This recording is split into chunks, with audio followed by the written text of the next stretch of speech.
After recently pulling an oracle card from a deck that read, "I will not attempt to control other people's experiences," I just thought that was so perfect in our soul recovery journey. This desire that we have to try to be helpful, to try to make other people's experiences be easier for them or be different, and how this is such a foundational part of our learning to let go of other people's experiences, concentrate on how we are participating within them, turning the attention to ourself, working on our spiritual path, our spiritual journey, and letting them have their own experience just as it is. Enjoy the episode. Welcome to the Recover Your Soul podcast, a spiritual path to a happy and healthy life. My name is Reverend Rachel Harrison. I started Recover Your Soul after having profound changes in my life from my recovery of alcoholism, codependency, and control addiction. I was guided to share the tools and principles of spirituality and soul recovery to help others transform their lives as mine was transformed. For us to overcome external circumstances, we need to turn the attention to ourselves, focusing on our inner change and healing. Positive results in our lives will follow. Welcome to Recover Your Soul. I'm Rev Rachel, and I am so happy that you're here today. Maybe you're here for the first time, or maybe you've just listened to a few episodes and you're just getting started. Welcome to the community. This is a community. We are here learning and growing and supporting each other. And it means so much to me that people know that I see this as us holding space for each other, that we're all on this path of figuring out how to be okay, even when the people around us or the circumstances around us are complex or dysfunctional or hard. And when we look at the knowing that we get to choose within ourselves, we get to take our power back and start to realize we don't have control of anything outside of us, but that we can indeed make choices around how we choose to see it, how we choose to feel about it, how we choose to respond to it. We can be happy and healthy and free, even in the midst of a pretty complex world and complex relationships. So welcome to the community. Thank you for being here to listen. For today's episode, I wanted to talk about an oracle card that I pulled when my son Bodhi recently came for a visit. And I have an Abraham Hicks deck. You know that I love Abraham Hicks, and I got to see them in person and see Esther as she was able to be a translator to this cosmic consciousness, whatever you want to call it. Again, the spiritual path is yours, whatever it is for you. I'm not here to tell you what your spirituality should be, but that spirituality is important. So I got to see Abraham, Esther Hicks, channeling Abraham a couple months ago, maybe in Denver, Colorado. And they were selling their oracle card decks, and I bought a whole bunch of oracle card decks. And so I generally have some sort of oracle card deck out on the table in my living room. And I find them to be a really profound way for us to touch into ourselves. For me to maybe I need a little reflection, or I need to ask a question and make sure that I'm on the right track, or to get some validation on something. And I find that it's a way for me to tune into my higher self. You can do this with books as well. If you have a stack of spiritual or self-development books that you love and have meant something to you, to just have them in a pile.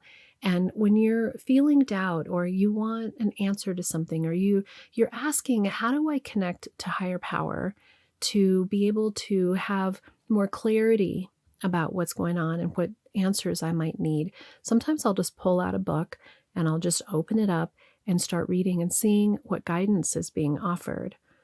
Now, we use oracle decks in the sacred circle that we have here in Colorado once a month. We used oracle decks in the retreat, the transformational retreat that we had in Colorado as well in August, where amazing women came together to connect over change your story, change your life. And we used oracle decks in that setting too.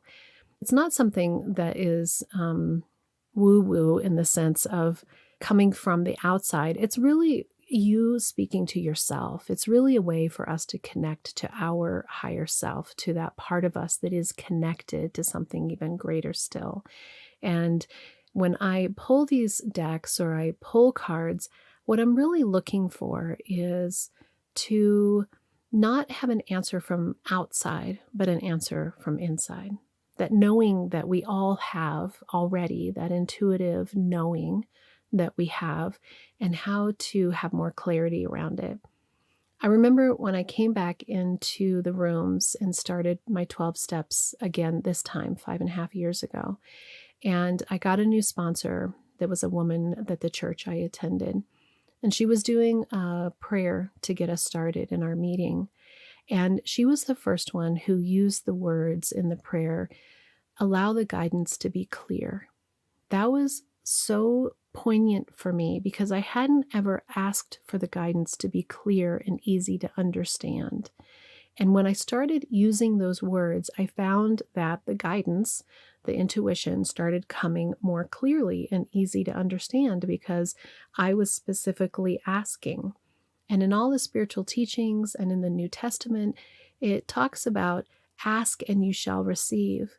So I often use in my meditation prayers, in my setting intention prayers, to use the words, I am asking, and in asking I shall receive.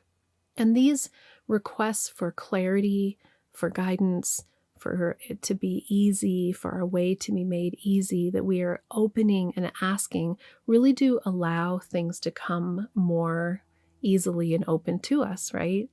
So here I am with this oracle deck, and Bodhi's in town, and it's fun for us all to sit down together and share and connect. And so I pull out this Abraham Hicks oracle deck and spread it out, and everybody picks a card. And I can't remember what Rich and Bodhi picked, but I do know that it was really aligned with them, that they got what was aligned with them, and that was really cool. And then I got one that just made me laugh so hard because this is soul recovery, this is my journey, this is what I'm working on. And it said, I will not attempt to control others' experiences. Now, this is my life's work, that I have this part of me that feels like it's my job or my desire or my responsibility to control others' experiences, to help make them easier for them, to make it better for them. And in this continued ask that I have of these resources, opening a book and seeing maybe what those words are that meant something to you, if you have a bunch of books that you love, to just open the book, just like the oracle cards, and read what it says.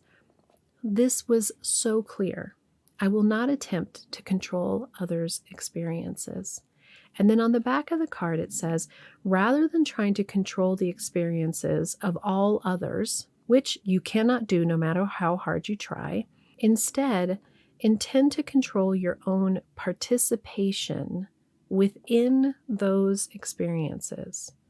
And by setting forth your clear image of the life you want to live, you will be guided in every moment towards a smooth and pleasant path for yourself. And I thought it was so beautiful because this is indeed where my healing has come. This is indeed what has happened to me, that I was expending so much time and energy on the outside trying to fix and change and do something about, and thinking I knew better for, or what should happen for them, or saving them from pain, or saving them from a crash, or whatever it was, looking about how I could fix it, that I wasn't attending to my own participation. And in my own participation, sometimes I wasn't doing such a great job. Sometimes I was showing up in panic or in anxiety or in fear, and I wasn't actually being my grounded, whole, centered self.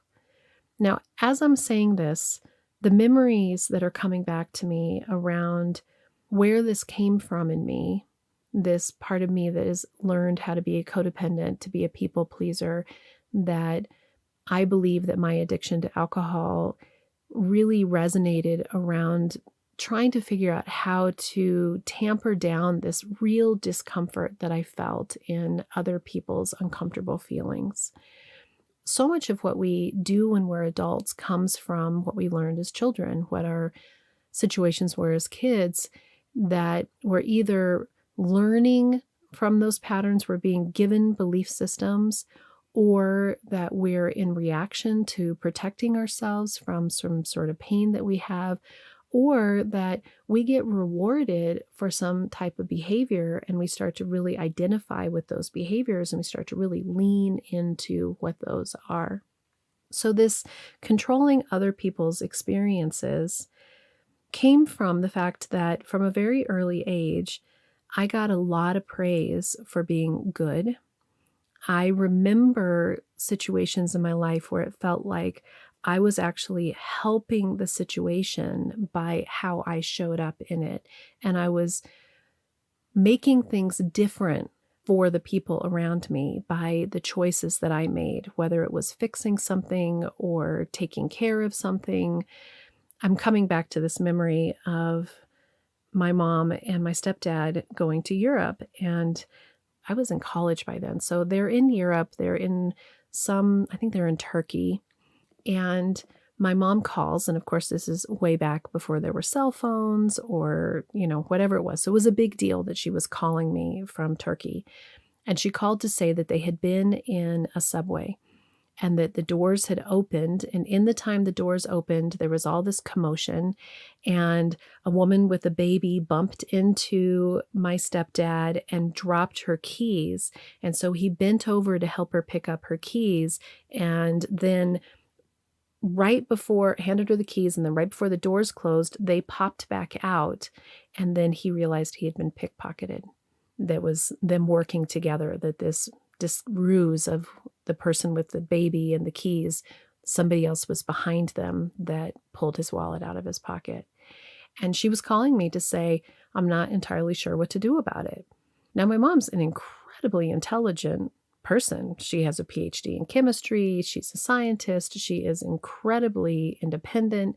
She knows how to take care of herself. She is far from helpless. But it was this pattern that we had that I was good at fixing things. I would know what to do. I would be able to figure out quickly how we could remedy this situation. And on some level, it's really beautiful that she's calling me. Like, how good do I feel that she's calling me from overseas saying, what do you think we should do about this? And, I'm saying, okay, well, let's call American Express or, what the credit card numbers are. And did you have this is when we had traveler's checks, right? Can you go to the traveler's checks office and get those replaced and have the other ones canceled?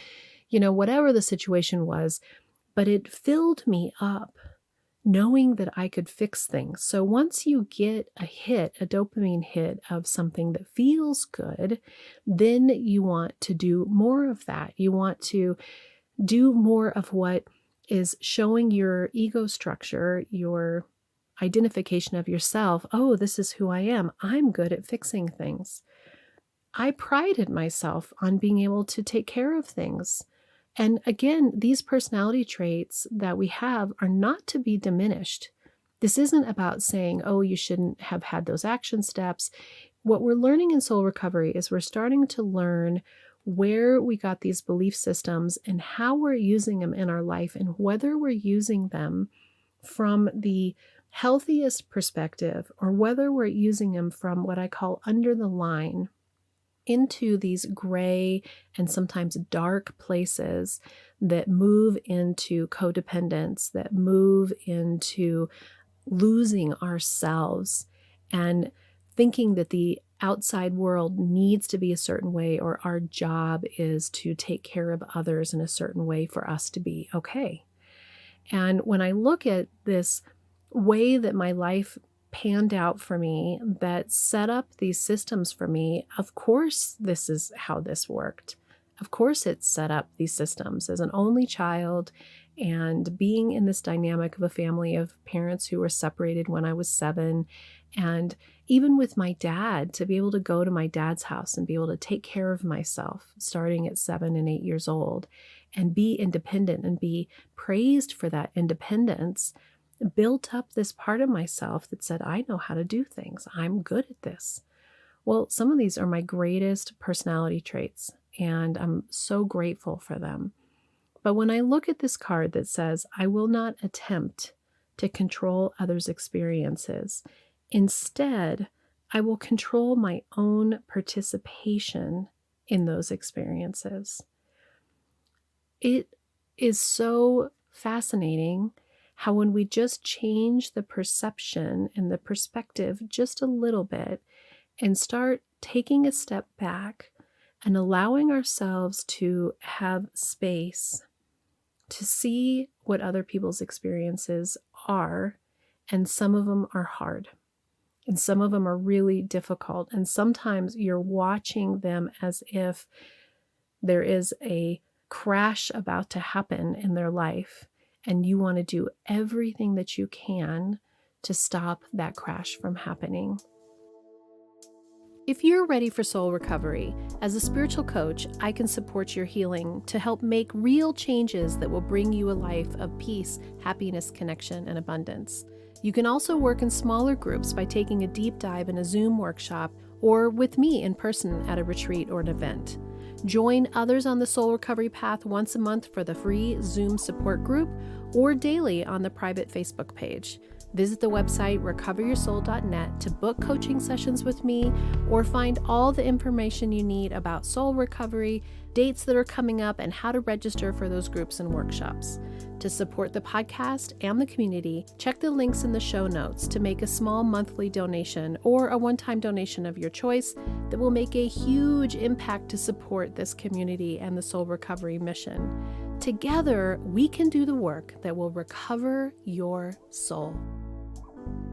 But when we come to this place in soul recovery where we say, I will not attempt to control other people's experiences, we start looking from a larger perspective where we start to say, what is this person's soul's journey? What is it that their curriculum of life is for them? What choices and beliefs have they had up until this situation that have gotten them into this place where they are? And if I'm trying to control and do this part of me that knows that I'm good at fixing things, is quote unquote fixing them actually beneficial or helpful to them? Are they asking for the fixing? Do they think they need fixing? Do they want the help?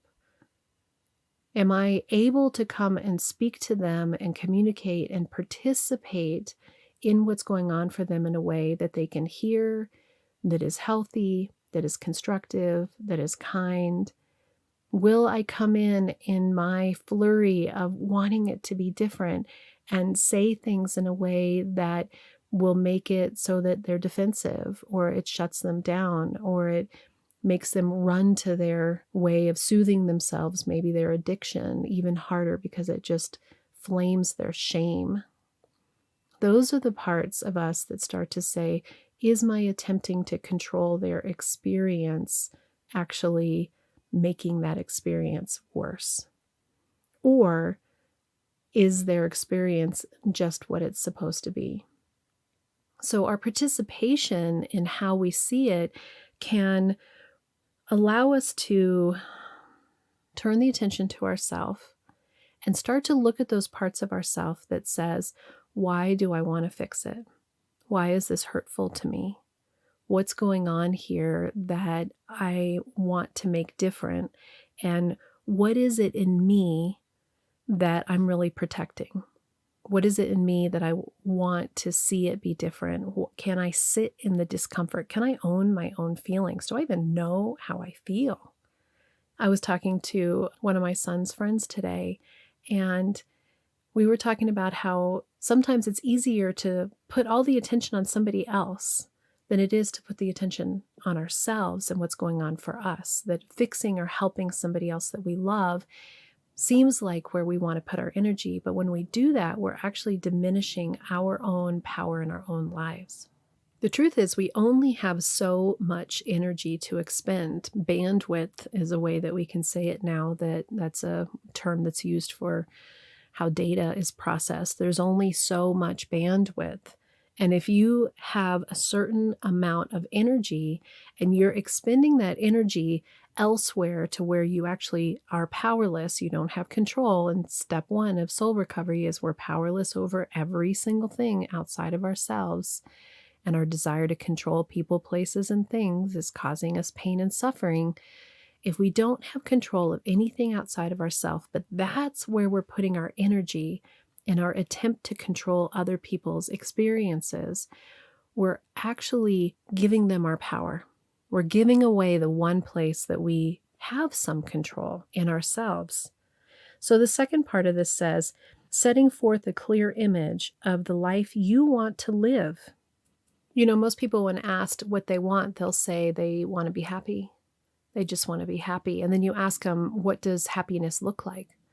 And the interesting thing is that we don't have a clear image of what that looks like. Sometimes we choose a lot of outside stuff. We choose, I want to have more money, or I want a bigger house, or I want a different job. We're looking at outside circumstances and asking those to fill us up. But if you start looking at the importance of having a clear image of the life you want to live, generally, when you start looking at what is happiness, then you're looking at how you feel on the inside. Happiness for me has become feeling comfortable with myself, being in my own skin and loving who I am, feeling at ease, having contentment, having joy for living, feeling peaceful, feeling healthy, and wanting to learn and grow and have deeper connections with my family and my friends, wanting to feel like I'm being of service, wanting to wake up every morning being happy to be alive. These are feelings. These are experiences within, instead of saying, I want material stuff on the outside. And when you start having this clear image, the universe is asking you, the same way that we ask in the prayer for clarity, we need to give clarity to the universe so that we can get what we're asking for. You get what you're asking for. And generally, what we're asking for is a lot of negative stuff because we're expending so much of this limited energy on what we don't like, what isn't working for us, what other people should be doing, why we're not happy, why they're doing something that irritates us, why we wish people were different, why we wish our job was different. And all of that is actually bringing more of that to you, and you're not giving the universe a clear image of the life you want to live. So when we take the attention off of everybody on the outside and making their experiences different, and we start saying, how am I going to show up? How am I going to participate? What is the life that I want to live? How do I actually come into my day every day and see I am healthy, I am well, I am vibrant, I am full, I'm excited, I'm passionate about what I'm doing. I love the people I work with. I love my family. I accept the world as it is. I see it for what it is, and I am releasing my need to attempt how the experiences are for everybody else. And I turn the attention to myself, and I notice how I need attention. What are the parts of me that are sad? What are the parts of me that need something to be more fulfilling? How do I get fulfilled for myself in that, instead of looking at other people to have that fulfillment? What is the life that I want to live? Do I take claim over what that is? And am I ready to see that clearly and begin to take action steps for it by listening to the guidance? It says, you will be guided in every moment towards a smooth and pleasant path for yourself. It doesn't feel like that when we're in the midst of chaos. But the more that we start doing this work of releasing the people around us, releasing the circumstances around us, accepting people and things for what they are, turning the attention inward, noticing if we let go, what is our feelings? What is our belief systems to unravel? What do we need to change in how we see it, what our perception is, so that we can have clarity of the life that we want?